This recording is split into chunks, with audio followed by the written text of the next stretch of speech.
And this was interesting. A book called Dynamite by Louis Adamick.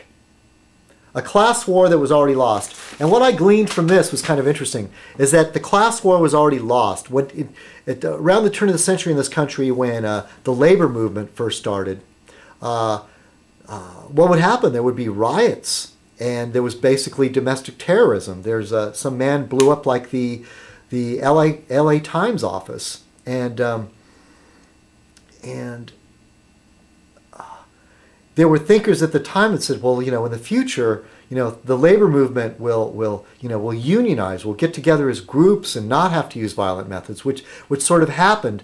But the labor movement was already like shot in the foot when the opposition, the right wing, the group that stands up for corporatism, the side that stands up for big business, against labor, against the worker,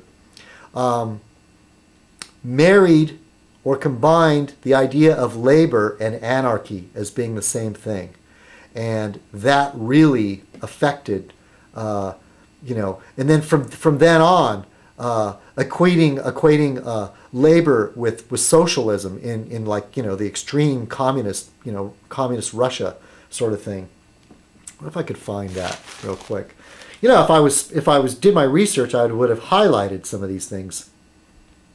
Otis and other big business leaders created the context in which socialism became a dirty word in America. A pattern of thought, propaganda, almost was successfully imposed. Now back up a little bit. Now we see that although he didn't realize it, he was describing how the class war was already lost. He's talking about the class war. Showing a link between labor and anarchists. No offense to my anarchy friends, but back in the day, anarchists were the guys that went around blowing up stuff. All right. My anarchist friends, I love you.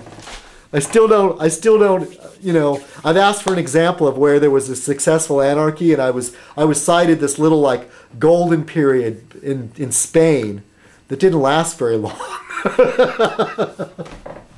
I'm talking about a 200-year-old anarchy society, okay? Or at least maybe 50-year-old. Or one that's still in existence, I don't know.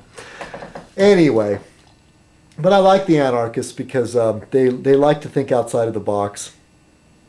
And anarchy is left of the center, I think, mostly. Of course, libertarians almost seem like anarchists sometimes. I don't know. I hate these labels. I get so confused it makes my headache want to explode. And like I said, I already have a headache. All right, peoples. This Fez Night turned into a long one. Hey, look. I hope you guys... Oh, Great Company. I want to thank Great Company for coming by. She wrote something here. And maybe it's because of this Nazi Jew 66. You always have the most interesting comments. Is it Black History Month already? I should know that, right? Wait, I should know that, right? Wait, I live in Germany, and just look who's under me. It's a small world tube after all. I'm off to do something black now, but being part Mexican, that means this will be a challenge, because I'm too lazy to go out and steal drum hi-hat. Thank you, I'm here all night. Thank you, Great Company. Hey, I'm part Mexican too. Hey, I'm running out of tape. All right, everybody, have a great week. Citizen Kong, I went on really long, but we'll see you. Cheers.